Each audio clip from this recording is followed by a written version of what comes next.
The first time the ring called my name, I assumed it was the ventilation system misfiring again. Audio anomaly detected, the lab AI announced calmly. Define anomaly, I muttered, adjusting the spectral scanner hovering above the artifact cradle, whispering in a language that predates recorded human phonetics. Ah, I said, so Tuesday.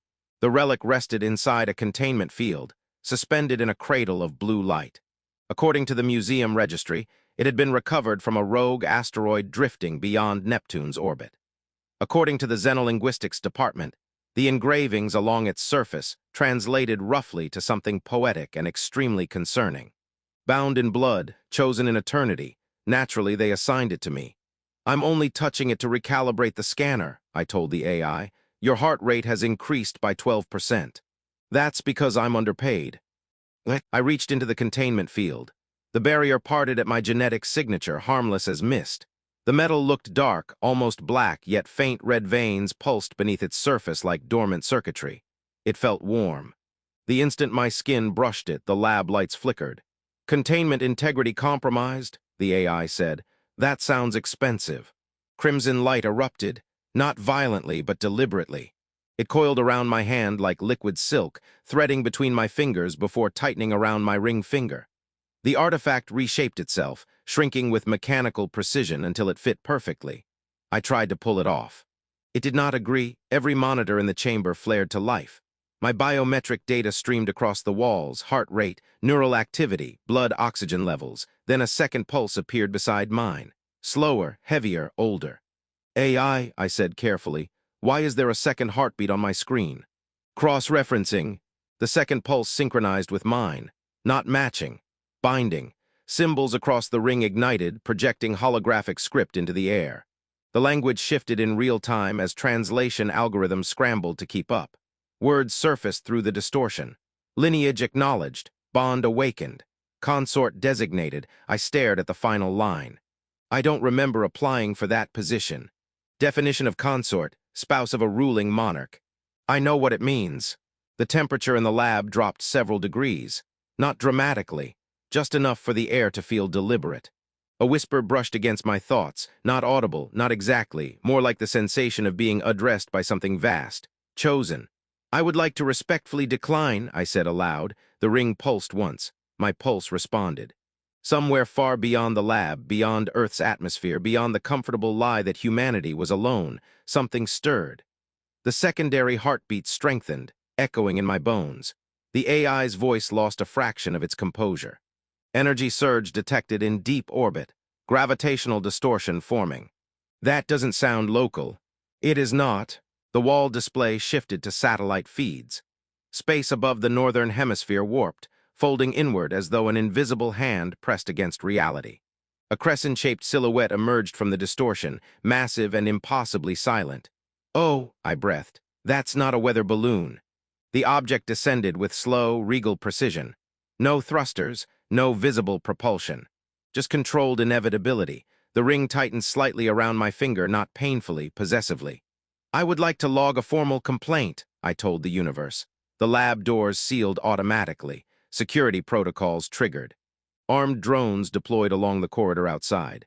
Should I initiate defensive countermeasures? The AI asked. Against what? A cosmic fiancé.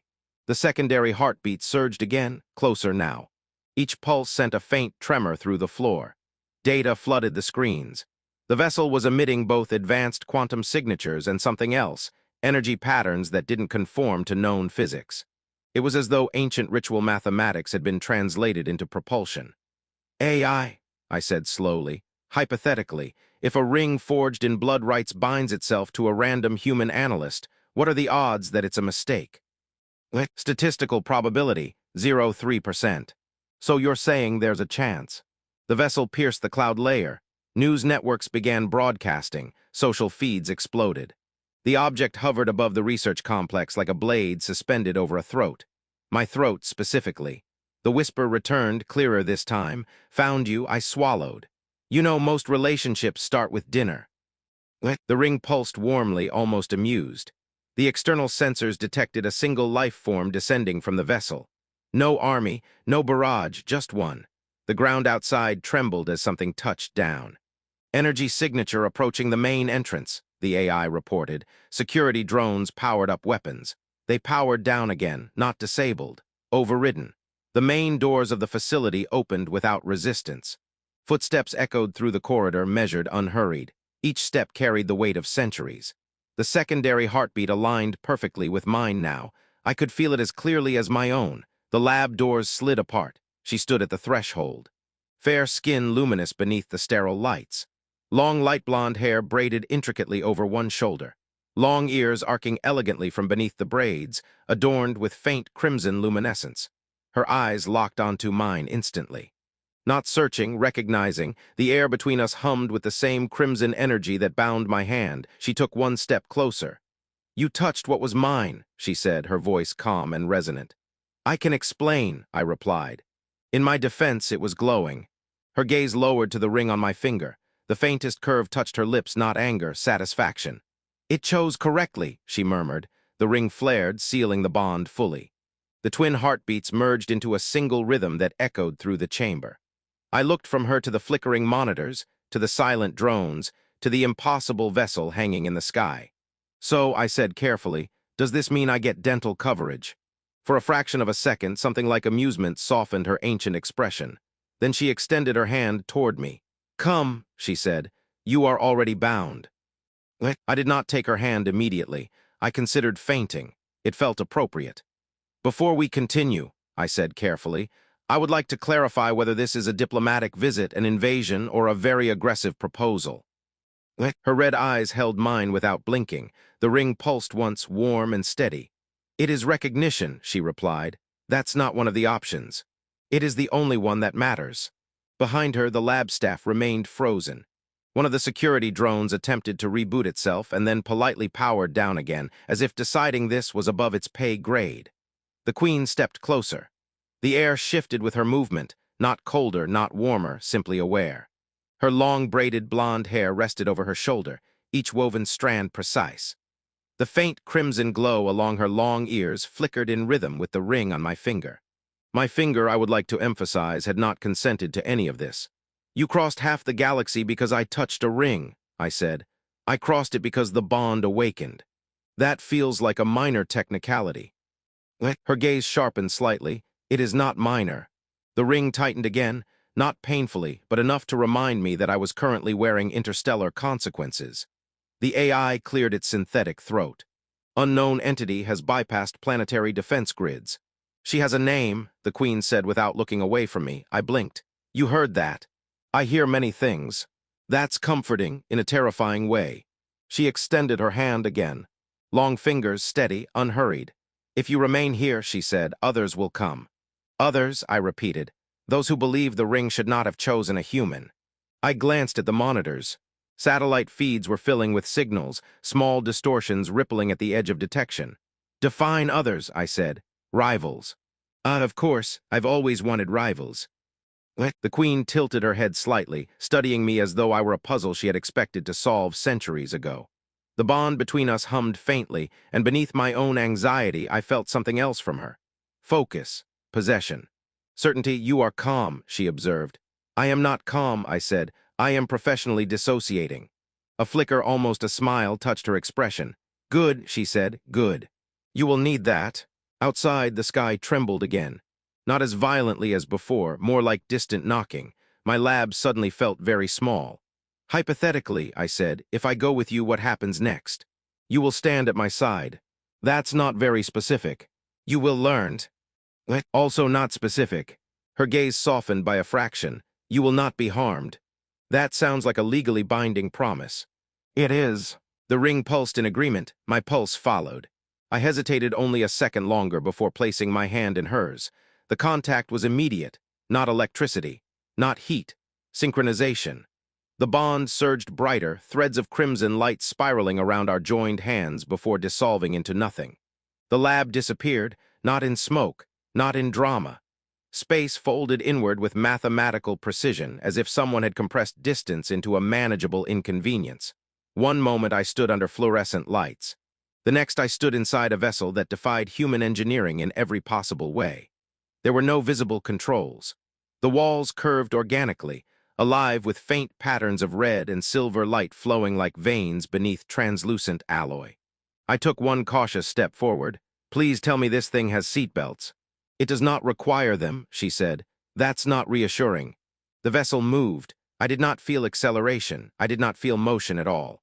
The stars outside the curved viewport elongated into threads, bending as though space itself were being politely rearranged to accommodate us. "Is this faster than light travel?" I asked. "It is older than light," she replied. "Of course it is." I steadied myself against a smooth surface that adjusted subtly to support my balance. The bond between us remained steady, a quiet line of awareness in the back of my mind. "You came alone," I said. "Yes." "No guards, no dramatic escort." "I do not require them." "Right, silly question." Silence settled between us, not uncomfortable, just dense with unspoken history. I studied her carefully now that I wasn't actively panicking. Her fair skin seemed almost luminous against the shifting interior lights. The intricate braids in her hair were woven with threads of something metallic, faintly glowing. Her long ears caught the ambient light, elegant and unmistakably not human. "You're not what we expected," I admitted. "What did you expect?" "Fang's capes. Uncertain is better than hostile." She looked at me then, something unreadable passing through her red eyes. "For now." The vessel settled into a docking platform. The interior lights dimmed slightly, responding to her unspoken command. Before the hatch opened, she stepped closer to me. "When we walk out," she said, "they will test you. Verbally or with swords." "Both, perhaps." "Wonderful." Her gaze dropped briefly to the ring on my finger. The crimson veins along its surface pulsed steadily. "You are bound to me," she said softly. "No one will take you." "That's oddly reassuring." She paused, then added, "But you will stand." I straightened instinctively. "Stand how?" "As mine." The hatch began to open, revealing a vast chamber beyond filled with silhouettes waiting in disciplined silence. I exhaled slowly. "Well," I murmured, "if this is a wedding rehearsal, I would like to formally request cake." For the briefest moment, as the doors parted fully and the eyes of an empire turned toward us, the vampire queen almost laughed. Then we stepped forward together. The chamber beyond the hatch was larger than anything I had ever seen on Earth or any blueprint I had studied. Towers of alloyed glass spiraled upward, screens and holographic projectors floating midair, streaming information in a language I couldn't parse. But the symbols occasionally shimmered red in response to the ring. Every step I took echoed softly against the smooth floor. I felt watched, I felt evaluated, and I felt slightly dizzy, mostly because I was trying not to trip over my own legs in front of centuries-old nobility. The vampire queen's hand remained lightly on mine, not to hold me back, but to guide. I imagined it as her way of saying, "Try not to embarrass yourself, human." Yet, a figure stepped forward. Long robes, faintly metallic threads weaving patterns along the hem, eyes glowing the faintest crimson. He inclined his head. "You are the chosen." "I am," I said cautiously, "though I would prefer to negotiate the title of somewhat competent first." The court barely blinked. The queen's gaze shifted toward me, and I could feel her amusement pulse faintly through the ring. "They are assessing your suitability," she said. "I'm flattered," I replied. "But is there a rubric?" "Suitability is determined by blood, bond, and—" She glanced at me with a raised brow, resilience to sarcasm. "Good to know," I said. "I excel at sarcasm." The nobles around us whispered, not loudly enough for me to understand, but enough to make it clear I was the focal point. I tried to smile. My smile probably looked like an attempted moon landing, enthusiastic yet slightly catastrophic. The queen led me through the chamber. Sensors floated along the walls, scanning us in subtle arcs of red light. "They want proof that the bond is legitimate," she explained, "and that you can survive within this court." "Survival," I repeated, "as opposed to diplomacy or tea service." Her lips curved just slightly. "All three." We reached a platform that hovered above a void I could not see the bottom of. Energy coursed beneath it, streams of red light intertwining with metallic veins along the floor. At the center floated a device shaped like a crystalline chalice, filled with glowing liquid that pulsed in rhythm with the ring. "This is the test," she said. "Test," I repeated, peering at the liquid. "Is it a blood test?" "Partially. It measures genetic resonance, your alignment with the bond. And yes, some metaphorical blood is involved." I looked at the nobles. They stared at me like I had just announced I'd mistaken their sacred ritual for a Friday night cocktail party. I took a deep breath. Does it hurt? It can be uncomfortable, she replied, but the ring will protect you. I stepped onto the platform, the queen at my side. As I touched the crystalline chalice, it pulsed, sending tendrils of red energy across my fingertips. I could feel the ring resonate. The sensation was odd, warmth, pressure, and an unmistakable sense of being simultaneously tiny and monumental. A voice echoed in the chamber, not loud but pervasive. Alignment in progress. I blinked. Are you sure this isn't a very elaborate spa treatment? The queen tilted her head. You may speak, but be concise. Right, so spa treatment for eternal binding. Got it. The red energy twisted into shapes around me, projecting data streams in midair. I realized the chalice was reading more than my biology. Neural activity, hormonal pulses, even subtle reactions I had no idea existed, all streamed into the bond. The queen's gaze never wavered. I felt her pulse, her focus, synchronizing with mine. The nobles leaned forward, observing. Some wrote notes in hovering data pads. Some simply watched, assessing, waiting. I swallowed. So far, I'm still me. For now, she replied. But the test is not merely biological. It gauges your instinct, your judgment, and your ability to adapt under pressure. The chalice pulsed harder. Suddenly, projections formed around me. Holographic simulations of crises in the court, intruders at the outer gates, alien predators on the perimeter, rogue energy anomalies threatening the city's orbital shields. Adaptation time begins, the voice announced. I blinked. Okay, so do I run or do I negotiate? You do both, the queen said softly, her hand tightening just a fraction on mine. The first simulation projected an assassin in shadows, his energy cloak flickering. I ducked instinctively, reaching out toward one of the floating panels. My touch redirected a defense sequence, activating a containment field that immobilized the holographic figure. The second simulation involved a sudden breach in the city's orbital shield. I calculated gravitational vectors, adjusted energy distribution through the chalice, and managed to stabilize the projection. My head hurt. My pulse raced, and yet I could feel the queen's quiet approval flowing through the bond. You are clever, she murmured. By human standards, I said. Interstellar standards may be mediocre. The nobles whispered. Some tilted their heads, intrigued. Some frowned as if my jokes were offensive to centuries of protocol. I ignored them. Finally, the chalice's glow softened. The energy spirals retracted, leaving me standing on the platform, breathing heavily. The secondary heartbeat, the queen's, pulsed alongside mine. The bond was steady. It is sufficient, the voice announced. I exhaled. Sufficient, that's all I get. No ribbon, no trophy, no commemorative plaque. The queen's lips quirked upward. Your humor will serve you well here. I managed a small, awkward smile. So I'm officially alive and acceptable. For now, she said, taking my hand again. But the court will test you in other ways, not all of them pleasant. Some will require wit, some will require patience, some may attempt to humiliate you. Humiliate, I repeated. Check, got it. Do we at least get points for style? Her eyes narrowed slightly, the faintest flicker of amusement passing through them. You may survive if your humor persists. I groaned. I had hoped for armor. She squeezed my hand. Your bond is armor enough. I glanced at the nobles. They were staring, evaluating, and possibly wondering if humans were all this irreverent. I tried to appear dignified. I mostly failed. Next, she said, guiding me off the platform, you will meet those who govern this city. They will be curious, do not disappoint. I took a deep breath, feeling the ring warm against my finger. Disappointing is my specialty, I muttered under my breath. The queen leaned slightly closer. Good, they will need someone unpredictable. Unpredictable, I repeated. Check. We walked toward the grand doors, the hum of the city alive beneath our feet. The nobles observed, the bond pulsing faintly between us, and somewhere in the shadows, I could feel the city itself acknowledging that a human had arrived. Chosen, bound, and inexplicably still cracking jokes. The first lesson was clear. Survival here would require courage, wit, and occasionally absurdity. Life in the court of the Vampire Queen did not begin with drama, it began with breakfast. I did not expect breakfast to be a tactical exercise in blood channeling. I did not expect the queen to prepare it herself.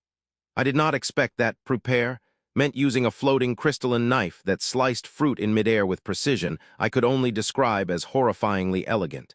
Do I need to touch anything? I asked nervously, keeping my fingers safely at my sides. No, she said, but the ring will guide you if you wish to learn. Guide me how to cut fruit, or to my inevitable doom. Her lips quirked slightly, both eventually. I watched as she twisted her fingers in ways that seemed impossible, each movement leaving faint glimmers of crimson energy trailing in the air. The ring pulsed as though approving. I reached out slowly, feeling the warmth coil along my veins. My hand moved on instinct, guided by the bond, and for the first time I felt a fleeting, startling connection with her, not just to the ring, but to the way she moved, to the rhythm of her pulse. Not bad, she murmured, her long ears flicking slightly. You adapt quickly when you care about what you touch. I care about fruit, I replied, and not dying both seem important.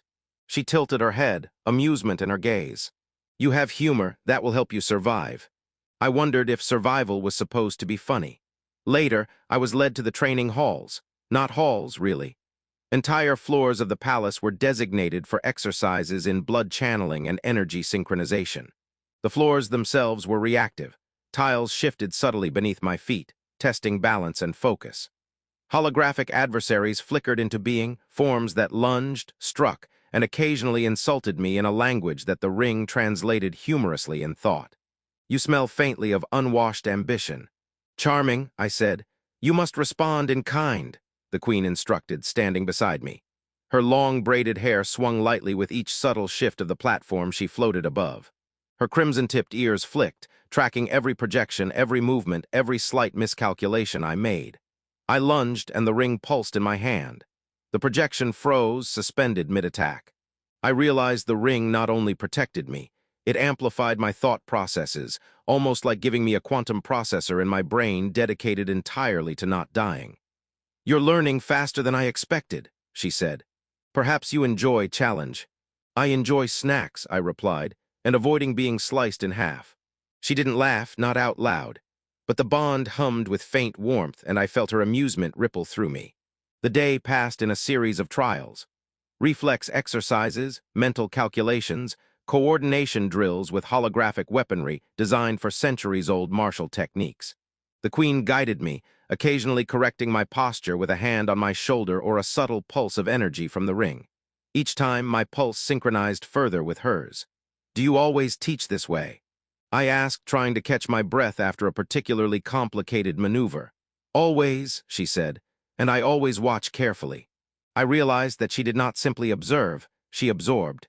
My failures, my hesitations, my small victories, they resonated with her in ways that made me feel absurdly accountable. During a brief pause, I noticed she had conjured a small simulation of the city above us, orbiting the platform. Lights flickered along the streets as if alive, tiny vehicles moving in elegant patterns. They will test you socially as well, she said. You will meet the nobles, and your responses will echo through the entire court. Oh, I said. So politics is dangerous too. Fantastic. Yes, she replied, her red eyes narrowing slightly. And humor is your weapon. I paused. I think I'm about to become the court jester. You will become something more, she said softly. But first you must survive as human, and as amusing. The next simulation involved navigating corridors filled with holographic traps, shifting gravity, and floating obstacles. I slipped, stumbled, and nearly collided with a projection of a noble who yelled something that translated roughly to, "How dare you mock my aura?" "I'm just testing the structural integrity," I muttered. The queen's lips twitched. Not quite a smile, not quite disapproval. Your excuses amuse me. By the end of the day, I was exhausted. My pulse synchronized fully with hers, the ring warm and steady. I had avoided injury, preserved my dignity, and somehow kept my sarcasm intact. You adapt quickly, she said as we walked through the corridor toward the central chambers. Faster than I anticipated. Perhaps faster than anyone in centuries. Centuries? You mean people are still trying? They will always try, she replied. And you will either be their greatest weakness or their unexpected strength. I swallowed. Is there a test for surviving centuries of judgmental stares? Her eyes flicked toward mine. You will learn. We arrived at the balcony overlooking the city. Crimson lights pulsed along the spires below, a symphony of energy and architecture that somehow felt alive. The queen turned toward me, her braided hair brushing lightly against her shoulder. Tomorrow, you meet the council, she said. and they will challenge you in ways the chalice never could. You must be clever, quick, and unafraid. I think I can manage clever, quick maybe, unafraid. I looked down at the glowing ring. That one's a work in progress. She extended her hand, the bond pulsing faintly between us. Then you will have me.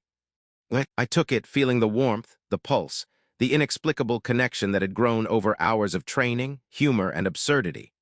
Somehow I realized that surviving here would require more than skill. It would require trust, adaptability, and occasionally the ability to joke while facing interstellar vampires. And snacks, I added. For morale, she said. I nodded. It seemed a reasonable policy. The alarm pulsed through the palace as if the building itself were sighing in exasperation. I glanced at the ring. Crimson threads coiled along my finger, a quiet reminder that I was, technically, bound to the vampire queen. What now? I asked. She didn't answer immediately. Instead, she extended her hand and the bond thrummed. They've come, she said. I followed her to the observation deck. Below, beyond the city's orbital shields, a fleet of ships drifted, sleek and jagged, pulsating with energy that threatened to tear apart the gravitational cloaking fields. Syndicates, mercenaries, factions who had waited centuries for a weakness in her reign. I suppose they haven't heard about human humor yet, I muttered. They will, she said, her red eyes glinting. But first we survive. The queen extended her hand, and I could feel the pulse of the ring merge with the energy flowing from her. The vessels shuddered as if they recognized the bond. Together, she said. Together, I repeated. The first strike hit a shield array. I calculated gravitational feedback loops and fed the data into the ring's resonance channel. Energy spiraled outward in threads of crimson, striking the enemy fleet with precision. One vessel fractured along quantum seams. Another dissipated into harmless plasma. The queen channeled her power through the bond, amplifying my calculations into tangible force. Her hair floated around her face as if gravity itself bent to her will, and her long ears caught the faintest frequencies from the enemy fleet, letting us anticipate every move. This is, I began. Concentration, she said. And mildly terrifying, I added. The bond pulsed, a heartbeat connecting us. I realized suddenly that I was no longer just human, no longer merely an analyst with a knack for sarcasm. The ring had chosen me, yes, but I had learned to act, to adapt, to trust my instincts, and to trust her. Together, we were more than the sum of our parts.